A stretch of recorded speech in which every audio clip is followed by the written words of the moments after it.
Um, so I did have to do a 4-year Bachelor's of Science degree at a liberal arts university in the US, where I'm from. And then I did a 1-year long internship as well. So this was inpatient, outpatient, chronic, acute, all age levels from prenatal to neonatal, all the way until the elderly populations.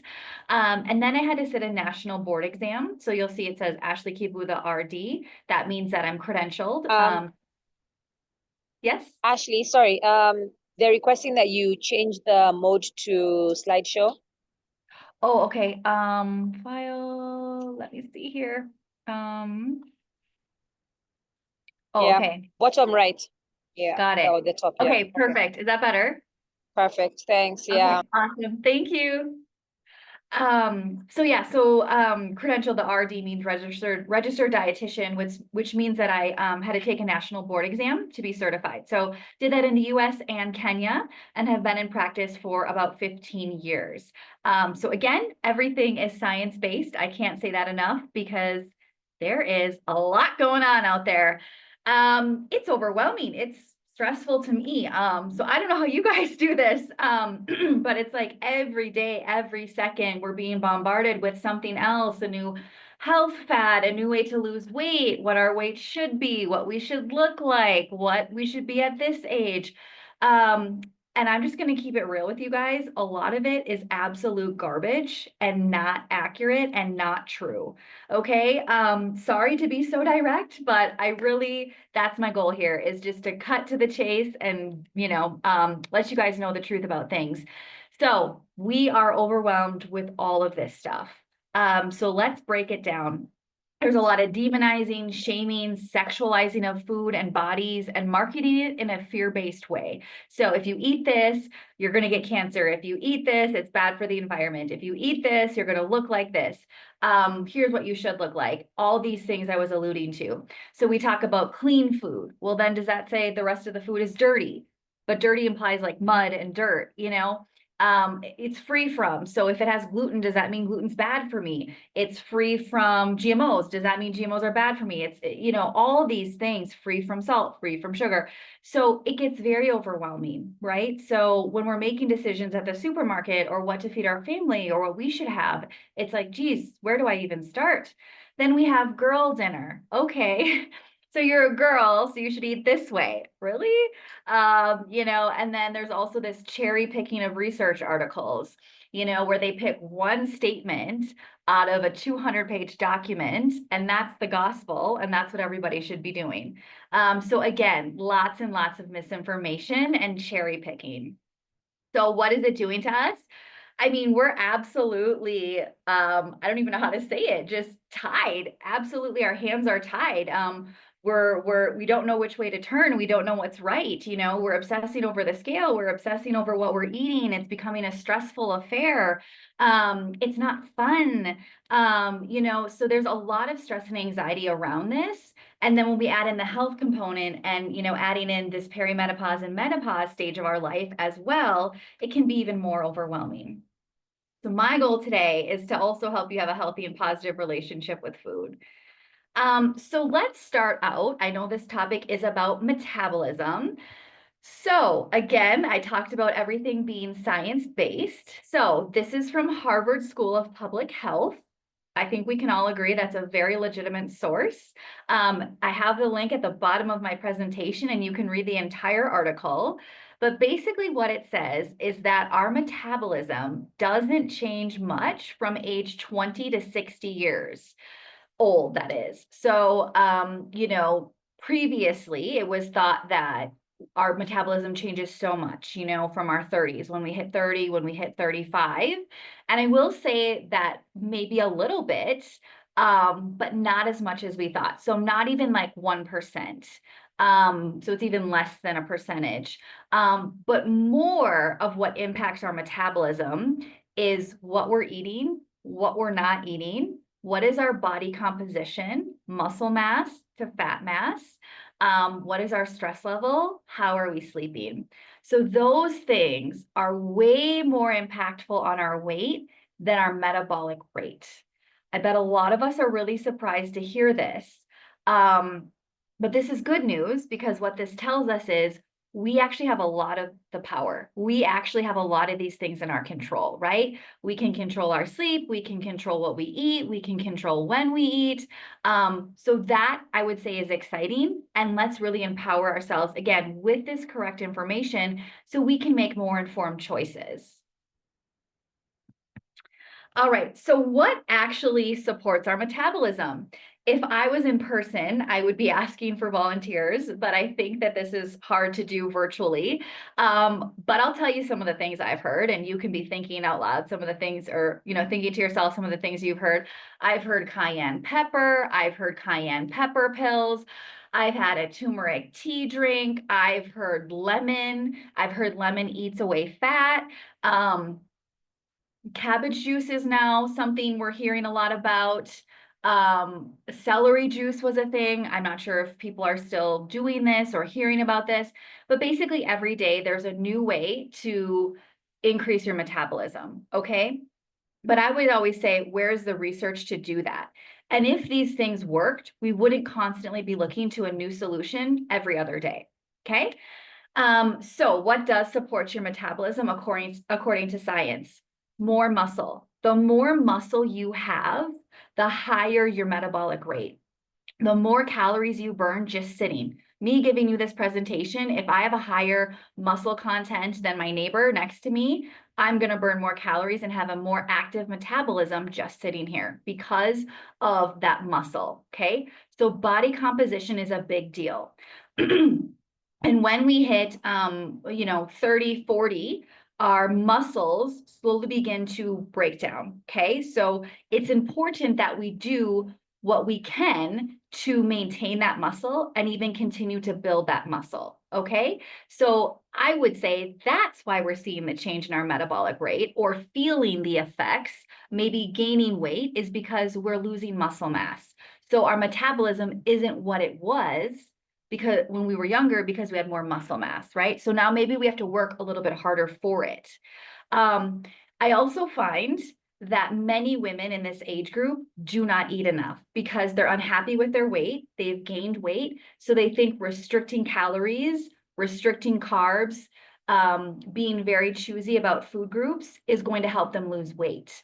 Actually, it has the opposite effect. So eating less actually slows down your metabolism and you go into survival mode because your body's like, I don't know if I am, on a stranded island. I don't know when I'm getting food next. So I better conserve this energy and not burn it.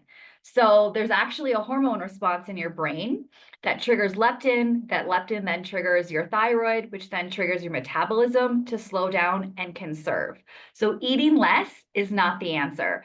And literally 99.9% of women that I meet are eating so little, they are undernourished and not eating enough, and they're not losing weight, and that's why. Okay, we have to eat enough calories in general, and we have to eat enough carbs. The female body is very, very sensitive to carb scarcity, and if we're not getting enough food or carbs specifically, or any of our nutrients, it actually causes our body to be stressed, which now raises cortisol levels, which now makes it harder to lose weight. Okay, so I hope you're understanding here how this is really all tied together and impacting our weight and making us feel like maybe we're not the weight we used to be. Maybe it's harder to lose weight. Maybe it's harder to maintain weight. The other thing is B vitamins. They're very important for metabolism and also being able to convert our food into energy. And then sleep. If we're not sleeping enough, which I know a lot of us are going to have side effects of perimenopause and menopause, which can cause disruptive sleep. Maybe we have kids, maybe we're stressed, all these other things, but we need to prioritize our sleep. And most of these sleep studies that say, oh, seven hours of sleep, these are done on men. Okay, unfortunately, a lot of these studies are done on men. And only now we're starting to see studies on women and how much sleep they actually need. And now it's like 8 to 10 hours of sleep per night. Okay, so again, I don't want to overwhelm you, right? Small sustainable changes. So look at where you are today and the changes you can implement, consistency over everything. But again, I just want to give you all this information so that you're aware. So what is science-based advice? Fad diets, just out the window. Yeah, so we're going to talk about what our body needs to function optimally, what actually supports our metabolism, which we just did, and we're going to get more in depth on that. Also, gut health is very important. Mental health is very important, and our hormones, of course.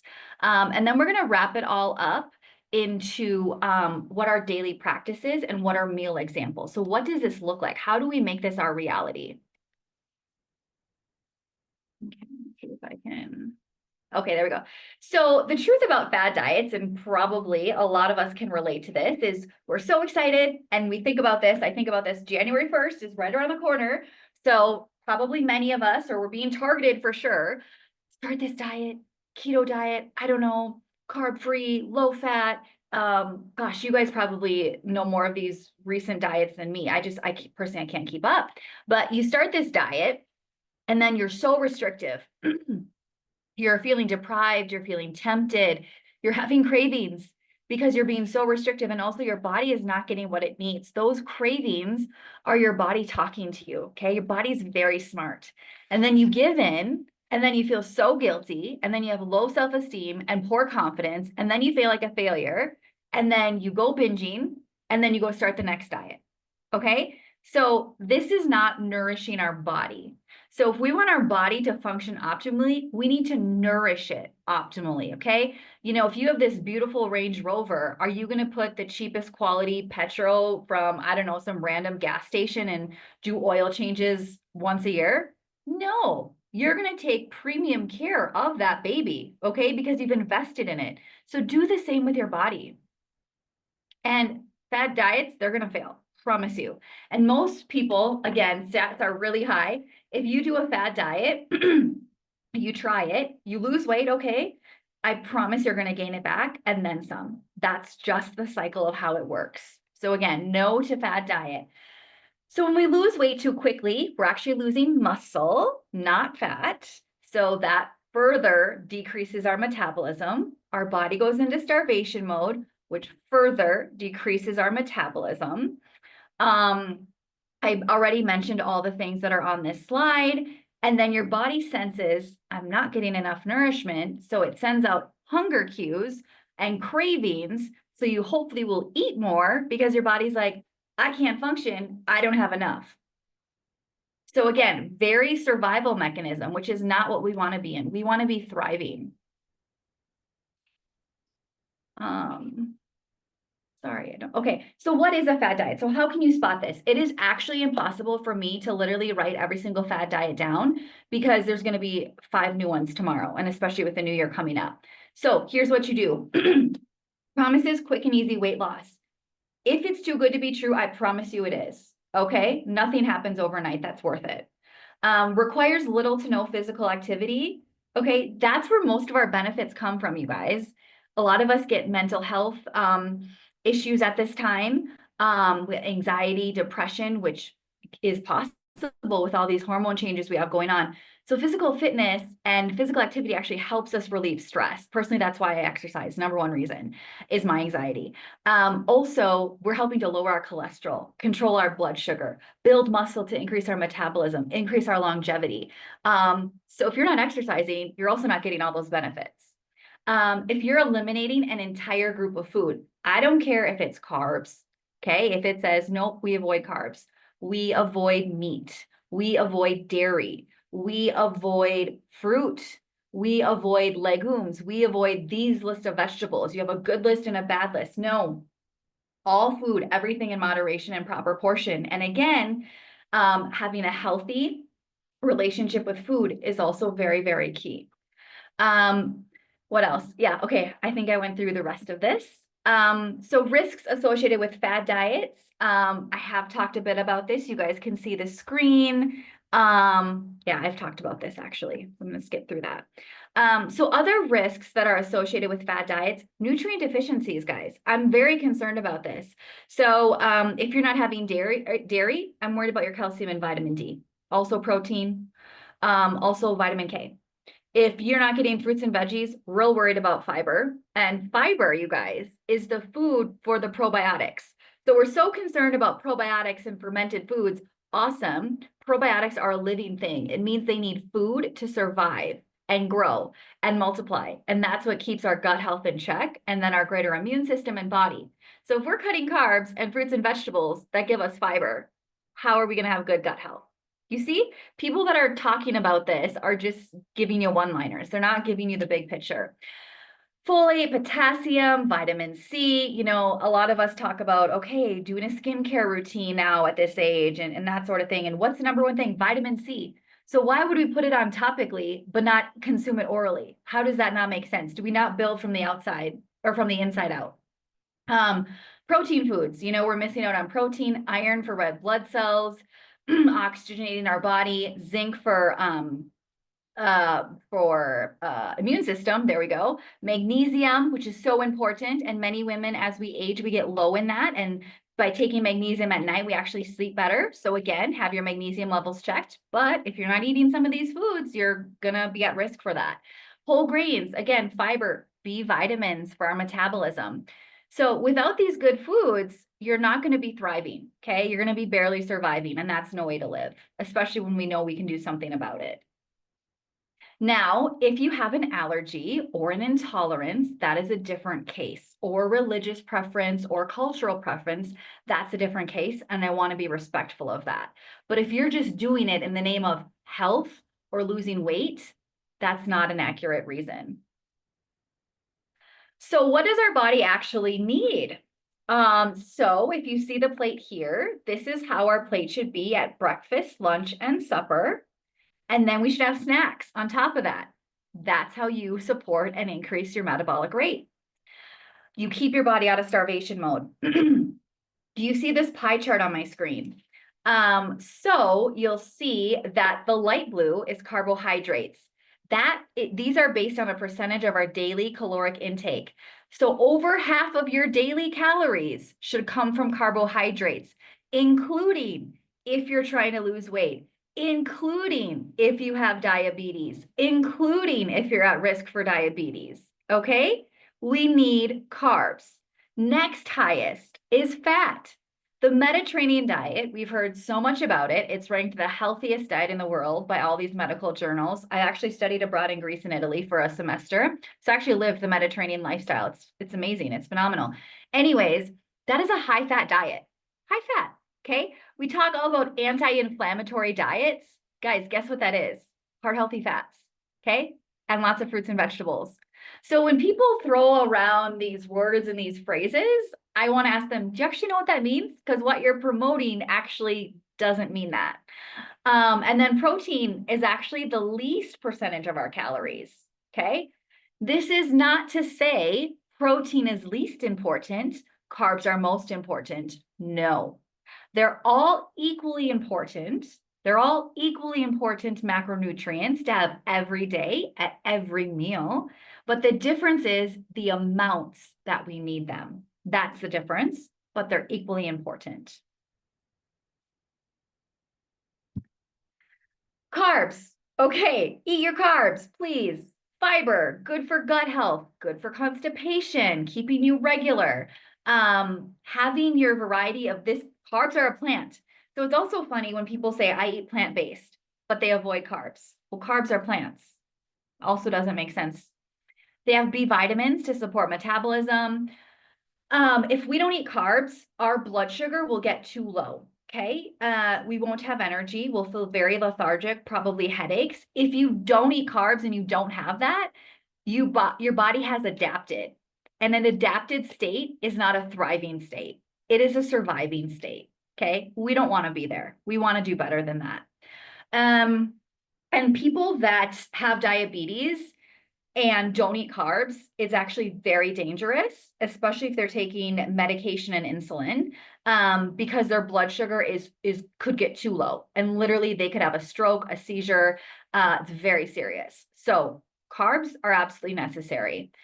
The difference is good carbs versus, or I should say complex carbs versus simple carbs. We want to focus on the complex carbs because again, we're getting more nourishment. So as a dietitian, I want you to get as much nutrition as possible per the amount of calories that you're consuming. Carbs are the #1 source of fuel for our brains. Our brains want carbs and our brains thrive on carbs. So if we know that, why would we not give our brains carbs? I personally need my brain to thrive at 1,000% every day. Okay. I don't know about the rest of you. So I'm going to be eating those carbs. Can our brains use fat like they tell us in the keto diet? Yep, they can. But just because our body can, and just because our body will adapt and survive, doesn't mean it's thriving. There's a giant difference there that we need to recognize.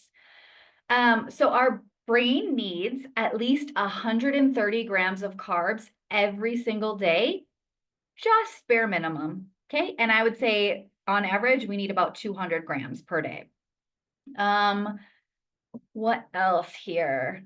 Carbs also give us antioxidants because, again, antioxidants are basically plant nutrients, and carbs are plants. If you have sugar cravings, especially at night, it means you didn't eat enough in general, and you probably didn't have enough carbs specifically. So at night, your body sends out these final strong cravings to be like, hey, don't forget about me. I need carbs. This isn't working for me.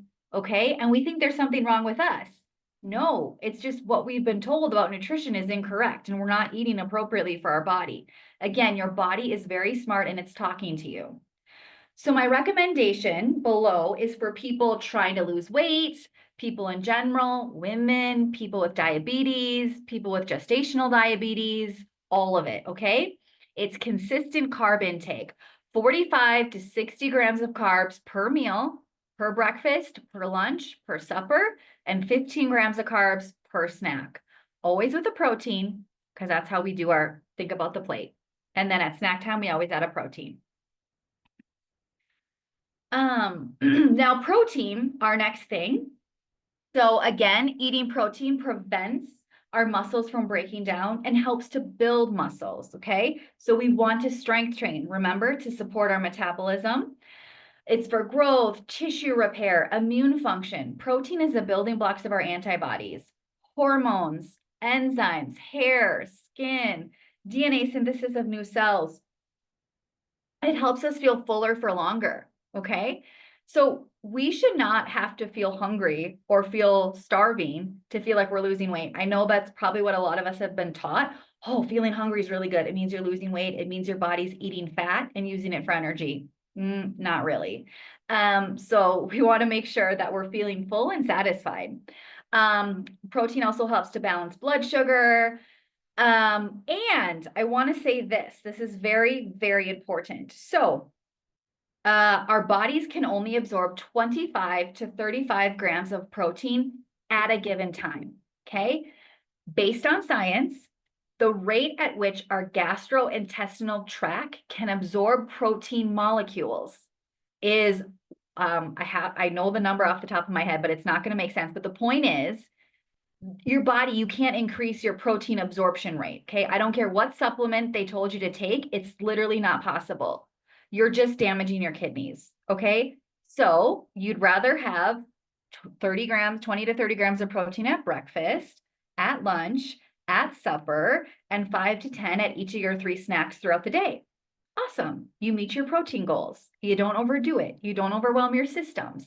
Again, everything in moderation, proper portion, regularly, consistently, and you will thrive, not survive, not adapt. Fat. Fat is good. Fat is necessary. Oh, somebody has a question? Yes. One of the admins, I see your hand up.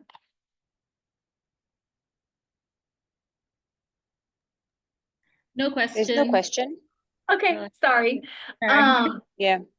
So fat is essential for us, but it's about what are the good fats versus the not so good fats, okay? So we want to have unsaturated fats, fats that are liquid at room temperature. So think of canola oil, yes, a seed oil, you guys. It's so ironic to me because they say seed oils are bad, but it's the same people that are saying nuts and seeds, healthy. Make it make sense, okay? So canola oil has a lot of omega-3s. In fact, canola oil has almost your daily amount of omega-3s, which are very hard to get and not many people get them. And we have it locally made and produced in Kenya. So nuts, seeds, avocados, extra virgin olive oil, all of those, fatty fish, so tuna, salmon, some tilapia, Nile perch. So I know some of those are local, some of those are imported. You can decide what's best for you. Did you know that if you don't have the presence of fat at a meal, you cannot absorb vitamins A, D, E, and K? So many times I have women that are like, Ashley, but I'm not losing weight. I mean, I'm having a salad with just lettuce and vegetables, no dressing, no fat. I just don't understand. Okay, well, we know why that's happening. You're not eating enough. You're starving yourself. You're not going to feel full. Sounds really boring, really bland. We also have to enjoy our food. But now all those fabulous vitamins and minerals that are in that salad, you're literally not absorbing because you don't have the presence of fat. Okay. So your salad should be lettuce, all your vegetables. Like tonight, I just had a salad and I had feta cheese and I had walnuts and I had pumpkin seeds and I had olive oil on it and I had raisins in it. And yes, guys, that's what a salad should be. You should, and you should enjoy your food. That's what makes it sustainable. Again, if you're not feeling full from your meals, you're going to want to eat more. You're going to have more of these cravings. Okay. Fat helps us feel fuller for longer as well, just like the protein does. The healthy fats also help to stabilize our blood sugars, just like the protein. The healthy fats also help to support healthy cholesterol levels. It's very necessary for the brain and heart, good skin. Again, we need about 65 grams of fat per day, again, give or take. I care more about the types of fat you're choosing than the amount of fat, just like the example of the Mediterranean diet. And if you are not getting enough fat and or calories and or nutrition, your hormones will not function, okay? Hormones are a secondary thing, especially our reproductive hormones, okay? So if our body's like, oh my gosh, I need to keep this heart beating, all other systems are going to shut down until there's enough nutrition to support those systems, okay? So we also need to think about that. Okay. So how does nutrition support our hormones as women?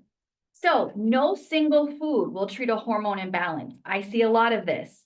Oh, but just have celery juice in the morning. Just have lemon water. Just eat a lemon. Sorry, one second.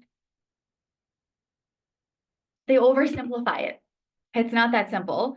And also there's not one thing that's going to cure it. Again, it's all of this. It's the whole lifestyle put together. Okay. If you have a health condition like PCOS or hypothyroidism, again, diet alone isn't going to correct what's going on. It's the lifestyle, it's the sleep, it's the exercise, it's the water, it's the gut health, it's all of it. All right. What else? Yeah, basically I said the rest of that. Again, hormone fluctuations are natural. They are to be expected. So again, what is in our control? What can we do to help mitigate those effects that we know are going to hit us at some point from 40 to 60 or 40 to 55 or whatever it is? Again, and it's that combination of the entire lifestyle and the consistency of that. All right, so key takeaways: eat enough protein at every meal, okay? Protein is the building blocks for the female hormones. You know, we talked about all the benefits of protein, basically. I'm going to see if there's anything here. Oh, a healthy gut helps to balance hormones. Okay, so it's also another reason why a healthy gut is important. So eating your carbs, your fruits, your vegetables to get your fiber. Okay. And again, including protein at every meal. We said that. Include our healthy fats. We know why to do that. Another thing I want to touch on is that they're anti-inflammatory. I want to say that again. Much of our, actually all of our chronic diseases, cancer, Alzheimer's, diabetes, heart disease, they're all diseases of inflammation. Okay. Let's try to control the inflammation by choosing heart healthy fats. Okay. Increasing our fiber, we talked about that. Ensure adequate carb intake, you guys. We have got to get enough carbs because now I'm going through kind of just, recovering it all just to kind of reemphasize some things here. Just so you guys don't forget. So low carb diets may disrupt certain hormones in women, okay? Again, just speaking out here now more specifically how low carbs and low calorie can also help, interfere with your body's ability to regulate your reproductive hormones. If you're too lean, if you don't have enough body fat percentage, we need higher body fat percentage than men for our hormones. Okay. So we need to have, I think I have a chart coming up to show you what we need to have when it comes to body fat percentage. Again, our women's bodies are very sensitive to carb scarcity and calorie scarcity. Okay. Again, sex hormones, they'll be shoved aside because our body will say, we need to survive. We need to breathe. We need to pump blood. So the rest of that stuff can go on hold. And again, some of these symptoms that we could have, related to menopause, they could be hormonal. They could also be nutrition deficiencies because we're not eating enough. We're not eating balanced. We're not eating correctly. All of that kind of stuff too. So I would encourage us to also take a look at that. So what disrupts our hormone balance? Inadequate carbs, inadequate calories, processed foods, too much added sugar, stress, lack of sleep, lack of exercise. Okay. Again, it's the lifestyle. How does nutrition support our mental health? Again, many of us struggle with mental health in general. And then also a lot of us get a wave of it as we go into perimenopause and menopause with the hormone changes. So again, we need to get fats for our brain. Omega-3s, very important. Carbohydrates, our brain's #1 choice of energy. B vitamins are found in carbs and fruits and vegetables. That supports our brain health. So again, we can't expect our body to be in optimal tip-top shape if we're not even nourishing it correctly. Let's see here. Let's get to that. Okay, so here is what our meals should look like. 3 meals a day, like the plate that you see over there, 45 to 60 grams of carbs per meal, 20 to 30 grams of protein per meal, half your plate being fruits and vegetables, and everything in moderation and proper portion. And please enjoy your meals. Please enjoy your food. It is a pleasure of life, okay? So use the plate. And then also think about using your hand. So protein should be at least the palm of your hand. Again, this is very general. This is where I would get into individual things if we were to do individual consults or, look at somebody's exercise or look at, somebody's personal lifestyle or their personal health challenges or history and things like this. So again, I'm speaking in general and I want to make that very clear. Carb is about your fist. So if this is rice, if this is pasta, if this is potato, those are not bad, you guys. We should have them every day, many times a day. Vegetable portion, as much as you want. Fruit again, a fist, okay? So I want to, I'm gonna see if I have some examples here. Nope, okay. So I'm gonna go through some examples here. And I'm gonna do a Mediterranean diet example, an Indian example, and then a typical Kenyan example, just because I'm sure we have lots of cultures here. And those are typically the 3 that I deal with mostly. So I'm going to start out with a Kenyan diet. Okay, so let's do ugali. Okay, and when I say ugali, I want the ushago ugali. I want the ugali where you take the whole corn and you take it to the posh mill and the whole corn is made up in that ugali because now it's whole grain ugali. Okay, has more fiber. I'm going to take a fist of that. My protein is going to be some lean beef. Red meat is not bad. Have it be lean, have it in proper portions. Don't fry it in more oil. Okay. Make a nice stew with it. Great. Have 100 grams of that. Okay. Or the size of a deck of cards. That's your protein. That's your 30 grams. Then your vegetable skooma. Perfect. Then have watermelon. Perfect. There's your Kenyan dinner or Kenyan lunch, whatever you prefer. Now we're going to do Indian. Let's have a fist of rice. And then we're going to have a fist of dal or lentils. And then we're going to have some lady fingers. And then and then our fruit is going to be, I don't know, grapes, 15 of them. And then we're going to have a cup of Greek yogurt because when we do vegetarian, we want to have 2 sources of protein to ensure that we're getting enough protein. Okay. Now I'm going to do like a Mediterranean Western. So I'm going to do 100 grams of chicken breast. And then I'm going to do, we could do a cup of potatoes or we could do a cup of quinoa. And then vegetables, I'm going to do an arugula lettuce salad. And my fruit is going to be, like a cup of mixed berries. There you have it. Okay. And then snacks. So then we should have 3 of these a day. So ideally, your pattern, you'd be eating every 2 to 4 hours to keep your metabolism going, to nourish your body, to keep your energy levels consistent.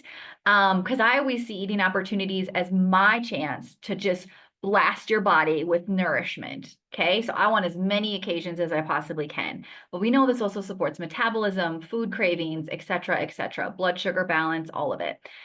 So ideally you would have breakfast snack, lunch snack, supper snack. Yes, I said bedtime snack. You will sleep better, including if you have diabetes. Just make sure you have enough protein with that carb. So an instance of a snack would be always a carb and a protein. So it would be like apples with peanut butter. It would be Greek yogurt with berries. It would be crackers with hummus and vegetables. It could be crackers with cheese. It could be like sultans or raisins with nuts. It could be popcorn with a string cheese. It could be energy balls that have nut butter and oats and even some more nuts in there. So those are some examples of snacks. And yes, including before bed. I have a bedtime snack every single night. I saw some things. Ashley, Yes. are you good to take questions now, or should we wait for a little bit? Let me just see here 1 second. How are we on time? Maybe another 20 for the hour to be up. Actually, yes. Let's, I'm going to do one more thing here, and then we can take questions for the rest of the time. Okay, Is that cool. okay? Sounds good. Okay, thank you. So, Yeah, sounds good. okay, thanks. So that's how we should be eating. Okay, you guys. And I also want to say this, skinny doesn't equal healthy. Okay. Also, you know, people that are underweight are actually at a higher risk of developing health issues. It's not all about the scale. It's more about body composition. What is your lean muscle mass compared to your body fat mass? Way more indicative of health. What is your blood sugar? What is your bowel movement? What are your cholesterol levels? What is your thyroid function? How's your energy? What is your sleep like? You know, we need to think about all these other indicators of health. I want to say this, all shapes and sizes are beautiful. We need to look at ethnicity. We need to look at our genetics. We need to look at so many factors, okay? By the way, BMI, don't talk to me about BMI. I don't care what it is. It's nothing. In my world, it's garbage. I don't care about it. I'd never even ask. Because all it does is your height to your height to your weight. Okay. Does it talk about my muscle mass? Nope. Does it talk about if I'm bustier or if I have a booty? Nope. You know, athletes would be obese on that scale. Okay. And ideal body weight, my ideal body weight is supposed to be 120 pounds. What is that? I'm not sure what that is in kgs, like 60 kgs. Okay. Actually, even less than that. If I was less than that, I was that one time, I looked terrible. I did not look healthy. Okay. So again, we need to know what is healthy for my body. We are all individuals. We all have different body shapes. All right, here they are. These people all weigh the same. Look at their different body shapes. They all weigh the same. All of these. Again, here's showing you the very difference in body fat percentage. Okay. Women compared to men. Okay. So we need body fat. All right. Cravings is your body talking to you. Enjoy your food. All right. And then I'll leave it at that. Okay. Now I'm ready for questions. So one of my admins, I'll have you guys ask me the questions one at a time, and then I'll just answer them. Is that how we should do this?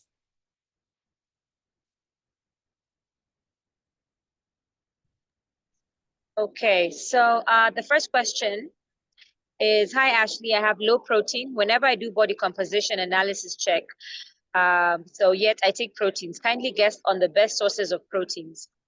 Yeah. Okay. So a body analysis check. I'm wondering if that's a blood test or if that's a body composition test. I'd be curious what that is. And I'm curious what specific lab would be low. I'm wondering if it's albumin or the protein. But that's beside the point. So I'd have this person look into that. And then the best sources of protein. So, it's going to be meat. It has all your essential amino acids there, but you don't have to have meat. So it's going to be a variety because all of our different protein sources have different different nutrients along with them.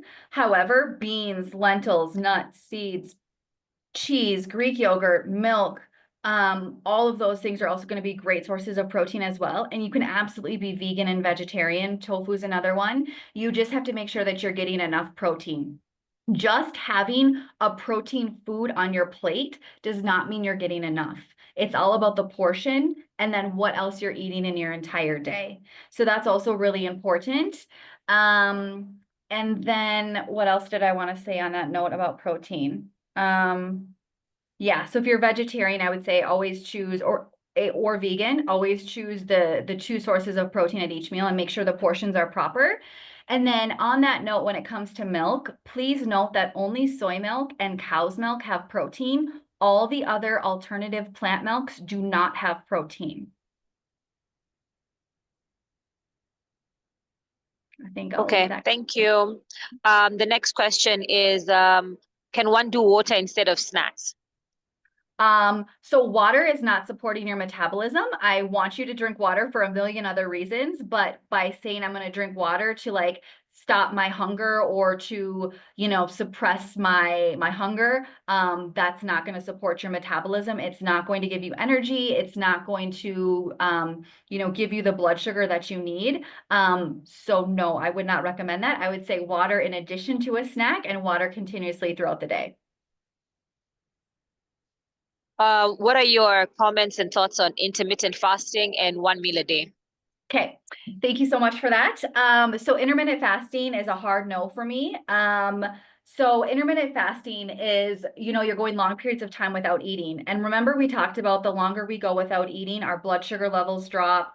We're not having that energy. Our metabolism is slowing down. Our body is now going into survival mode. It's not thriving. The other thing is you're going to feel hungry, but you have to turn that off, right? Because that's what intermittent fasting is about. And then eventually you don't feel hungry or you don't get the headaches. And again, that's your body adapting.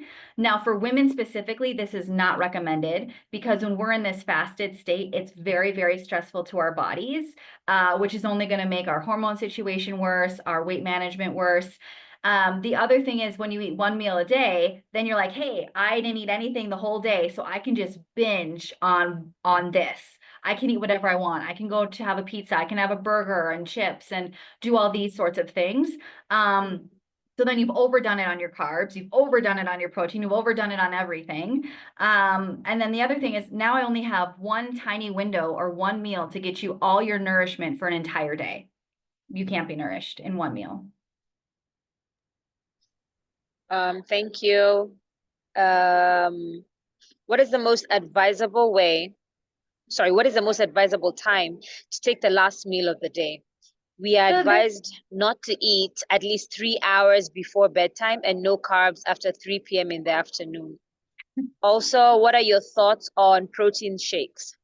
Okay, so I'm going to do the carb one first, and then can you please remind me of the protein shake in case I forget? So this whole like after 3 p.m., oh my gosh, no, you need to have that. You should be having a snack at 3, you should be having dinner at 7, and then a bedtime snack. So this whole idea that eating before bed is going to make you gain weight or is going to, you know, do something to your blood sugar is not accurate. Again, it does matter what you're having for that bedtime snack. You should always have you know, a carb and a protein. But even people with diabetes, they actually wake up with lower blood sugars in the morning when they have a bedtime snack. And that's because if you go a long period of time without eating carbs specifically, your liver will break down your glucose stores and use them for energy as an adaptive and survival mechanism. So now you're getting that glucose poured into your system with no protein. Okay, so to prevent that from happening, have that bedtime snack with a protein, and then also have carbs regularly throughout the day with your protein, with your fruits, with your vegetables. There's no sense in starving ourselves and restricting ourselves and suffering. Absolutely not when it comes to food. Oh, and then the protein shake. I just remember that one. So what do I think about it? Is that the question? Yeah, the question is, what are your thoughts on the protein shakes that are in the market? Sure. So I'm assuming this person is talking about like the protein powder, and then you would add water to it yourself. So I always say food first, and supplements, including protein powders, are there to fill in the gaps of what we're not able to consume. So what I end up finding is that a lot of the women I work with, it's easier for them to meet their protein goals if they do have a protein shake, or if they add protein powder to like their oatmeal in the morning, for example, because oats is not going to give them any protein if they don't have it with something else. So it's very individualized. I do have some preferences on which ones I recommend. But again, I always would say food first, and I would want them to look at their whole diet and then why are they thinking protein shakes? Yeah, is it a meal replacement? I would never just do protein and water as a meal replacement because again, you need to have carbs. So if people do a protein shake for breakfast because it's easy and they're not, and it's, it's either nothing or that, great. But then add fruit, add vegetables, make it into that My Plate. So it's the protein powder, it's oats, it's avocado, it's banana, it's berries, and it's a handful of spinach. That's what I would do. But again, are you doing it after strength training to build up muscle and then you're going to go home and have a regular meal? That's awesome. So there's a lot to say about it. Where are we at? Please also comment on whether there is a need for fasting, even one day out of the week for those with slow metabolism. Fasting is the worst thing you can do if you think you have a slow metabolism. You need to get out of that adaptive state and you need to be eating more. So that's why we say breakfast, breaking the fast, literally breaking the fast. The earlier you do that, the more you start your metabolism, or the quicker you start your metabolism and get it activated. So there is absolutely no reason to fast. And again, I'm not talking culturally, I'm not talking religiously, I'm talking completely science nutrition. Okay, so interesting you mentioned that because a couple of days ago on the chat room, there was conversations about fasting and how it can help to regulate hormones, and there's various different schools of thought on that, and maybe we could see how to unpack that in another segment because I think it's something that the Ova Circle community is really trying to unpack, so we can figure that out for another segment. Sure. Can I comment on that as well? Yeah, sure. Yeah. So I also want to comment too, is that everybody's an individual and they have a right to choose what they want to do and what they think is going to work for them. I'm also speaking about the general population here in terms of, this group and what we know this group is concerned about. Yeah, that's what I would like to say. And, just because one research study says that it's helpful, we have to ask ourselves, was this repeated in other studies? How big was the population? How long was the study done for? How long did the effects last for? Was it done on women? So there's a lot of questions we should be asking when we see these research headlines, just to make sure that we're being empowered with the correct information so we can make the best decision. Okay, thank you. For meat as a source of protein, could you comment on white meat versus red meat? There is the notion that white meat is quote unquote healthier. Yes, so that's because it's lower in saturated fat. Saturated fat is what can increase our cholesterol levels. There's also some other parts of red meat that can be inflammatory. But again, red meat is a great source of iron. It's a great source of zinc. It's a great source of B12, all of which are very important. So I would say everything in moderation and proper portion. Some people will say I'll stick to mostly chicken and fish, but I'll allow beef or something once a week. It's really up to the individual. But when it comes to health, I would say beef can definitely be part of a healthy diet as long as it's done in the 100-gram serving and it's lean. Okay, thank you. What kind of carbs are good carbs? Is white rice and white bread okay? Okay, so good question on that. So those are simple carbs. So the white ungas, the white rice, the white breads, those actually have been refined. So those are also known as refined grains, where the fiber, the protein, and the nutrients have been stripped in the processing process. And so basically you're just getting calories. So the good carbs are going to be oats, wholemeal, whole wheat, buckwheat, potato, peas, legumes like beans and lentils, fruit, yogurt, milk, because it has the carbohydrate, but also the protein component, and then also the fiber in the plant-based carbohydrates. Please also comment on herbs, like which are recommended to support metabolism for women over 40 and generally support overall health. Do they have a long-term effect on the liver? Okay, so this is the part that I'm not going to get into because as a registered dietitian, I do have to adhere to what is currently science-based. And a lot of herbs out there don't have a lot of science backing them. It doesn't mean they don't work. It doesn't mean they don't have the potential to work. It just means we don't exactly know. And a lot of it's trial and error. But what I will say is just because something is natural doesn't mean that it doesn't have side effects, especially if you're on other medications, and especially if you're taking it in a supplemental form as opposed to just cooking with it. So I would recommend cooking with herbs and spices. They have a lot of anti-inflammatory benefits, a lot of other nutritional benefits, but I don't and I can't recommend a specific herb to help with hormone balancing. Thank you. What causes insulin spikes, and are they as bad as social media influencers make them out to be? Good question. So what happens when we consume a carbohydrate? So if we consume a white bread, for example, our blood sugar is going to go up and then down, okay? So when it goes up, that signals our insulin to come over and help to bring it down, okay? Because we need our blood sugar range to be in this normal piece here, yeah? So if we have brown bread, our blood sugar will go up slightly, and then our insulin there'll be a little bit less insulin than as, if we had the white bread because it didn't spike as much, and then it'll just carry us through like this. So insulin has to be there to help when we eat carbs to bring our blood sugar back to where it is. So our blood sugar is supposed to rise. That's what gives us energy, but then it needs to come down to a quote unquote normal level about 1.5 to 2 hours after consuming that meal. And that's what the insulin's job is.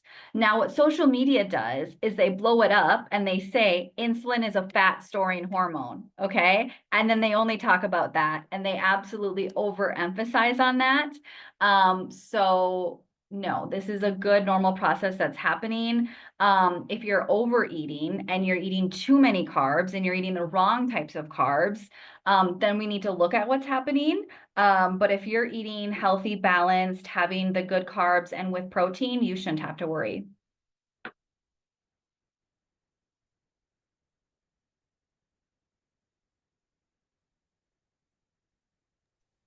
Is this actually the last question? So, oh no, there we go. There's another one. Is beef or chicken bone broth a good source of protein?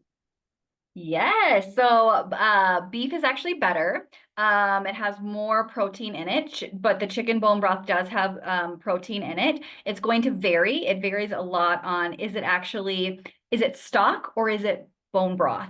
Because stock is just like boiled for an hour, whereas true bone broth is boiled for like 24 hours. And the longer you boil it, the more protein and collagen you get out of it.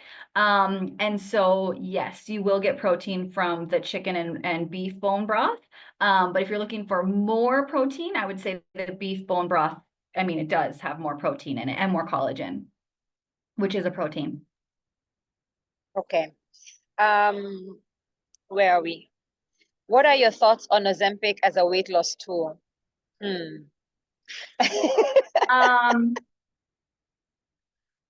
I would reserve that for morbidly obese clients that have tried other ways, and it's either that or like gastric bypass. This is also a personal decision to make with you and your doctor. I know that it seems like a quick fix, or an easier way or help. But I highly encourage you to do the things that I've mentioned in this and give that a good go for 6 months to a year. Because Ozempic is only effective while you're still taking it. And when you're off of it, those benefits don't continue. And there are a lot of side effects that people are very unaware of that can be really not good. And things like surgical balloon for women in age, etc. Again, In I'm this not age, yeah. Yeah, I'm not a fan of them because many times, and I'm not trying to assume that I know this person or know their lifestyle or know why they're choosing this route or why they're asking. But many times in general, people would see this as like an easy way out. And again, remember, if we're having a balloon in our stomach, then we're gonna, eat less. So we're more likely to be malnourished actually. And when we get these gastric bypass surgeries and these balloon surgeries, there are a lot of side effects. Dumping syndrome, which is constant diarrhea. You need to get IV vitamins. You'll need to be on a vitamin for the rest of your life. You can't drink alcohol. I mean, there's a lot of things that impact people's daily lives that they're unaware of. And so again, diet and exercise is the best because you get so many other benefits, not just the weight loss. And you don't have risk of side effects like Ozempic or some of these surgeries. I mean, these are also very major surgeries that people are having done. So I would really advise people considering this to, first of all, try diet and exercise with a proper professional, because many times we don't get proper professionals, especially in Kenya. It can be hard to find. There's a lot of misinformation, and then we just feel really stuck, like we've tried everything. And so we feel like that's our only option left. So please do your research. Please try to work with a proper professional on diet and lifestyle. And please, if you are going to go and do surgery, please know and be very aware of how your life will change and what those side effects can be. Thanks. What foods should one avoid if one has high eosinophil? Eosinophil? I don't know if I said that right. Okay, let me get in the chat. Sorry. Where is it? What are your thoughts? Second to last. On Ozempic. And then it says, so if I like pasta, there. Eosinophil. Oh, what food should one avoid if it has high eosinophil? Okay, I think that's like is that a white blood cell in a blood test? Or am I thinking of something else? What exactly is this? I'd have to look this up really quick to see what this is. Give me a second. I don't know if that person is responding to you and letting you know what that is. Eosinophils. Yeah, these are white blood cells that can be found in. So another question is. Yeah. Oh, I thought you were responding to that. Sorry. So that's, I think what this person is trying to say is basically they have high white blood cells. So that means that they have some sort of infection or possibly an infection. So they need to be treated with a doctor. They need to see a doctor for that. That's not going to be cured with food unless the doctor says, you know what, this is just how your body is. Then I would work on immune support with that person. So, focusing on, all the nutrients to support the immune system and gut health. Okay. So if I like pasta, what substitute can I choose? Nothing. Eat pasta for real. There's nothing wrong with pasta. Choosing whole wheat pasta would be great. You just keep your portion, the fist size, and then you have a protein with it, and then you have your fruit and your vegetable with it, and you're perfect. There's no reason we shouldn't be having pasta. My cholesterol levels are always slightly elevated. Could this be genetic? Should I reduce my fats? Okay, so that I would need to see how they're eating. If it's slightly elevated, that's usually indicative of diet. If it's really high, then that's more indicative of familial genetics. So I would have them take a look at their diet. And then if it's high in saturated fat, so saturated fat which is the fat that is solid at room temperature, that's what increases our cholesterol levels. And just a little note here, coconut oil is a saturated fat. It does increase cholesterol levels. It is not healthy. It is not recommended. Cool. I think we are done with the questions. I'd like to request for the Ova team. Oh, sorry, one more question. Does egg increase cholesterol? Good question. No. So that was the old thought because the yolk has a lot of cholesterol. That's a fact. But cholesterol in food does not increase cholesterol in our blood. The saturated fat increases the cholesterol in our blood. And eggs do not have a lot of saturated fat. Therefore, they do not increase cholesterol. Do I need to repeat that? Okay. Should I repeat that? No, yes, I think you should, because a lot of people avoid eggs because there's a lot of old wives' tales. So Yes. say it one more time. Yeah. So the egg yolk does have cholesterol, but cholesterol in food does not increase the cholesterol in our blood. Saturated fat does. Okay. So, and eggs, including the yolk, do not have high saturated fats. Therefore, egg, including the yolk, will not increase your cholesterol levels, and you should have them every day, 2 a day, 3 a day. Thank you, Amanda. I'd like for us to wind up because there are no more questions. So I think my recommendation to the Ova Circle community, please share your questions to the chat, and Amanda is available to follow up. We can have a follow-up call maybe, or she could share a video to sort of answer the questions that pop up throughout the course of the week. And we will continue to have these sessions. I'm sorry, not Amanda, Ashley. Sorry, Ashley. We will continue to have these. We will continue to have these sessions, and please do not hesitate to share any thoughts, any feedback, and we'll be very excited to get back to you on that. Thank you so much, Ashley. Maybe you could just share your parting words and we can close the webinar. Yes. Well, thank you so much for having me, and thank you to all of those that joined. Again, please make sure that, the advice that you're reading or taking does have a science backing, and make sure that the plan is sustainable for you and that you enjoy it and that you're able to be consistent with it. And again, remember to have a healthy and positive relationship with food, everything in moderation, proper portion, and it's, really about nourishing your overall body, and not just being a certain number on the scale. Thank you so much, Ashley. There's a lot of feedback. Everybody's saying thank you. And we appreciate having you as a part of the Ova Circle team.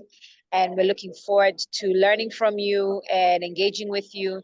And to the Ova Circle community, please reach out to Ashley for one-on-ones and for consultation if needed, so you can, reap the full benefits of having her expertise as part of the community. So thank you all. Thank you so much.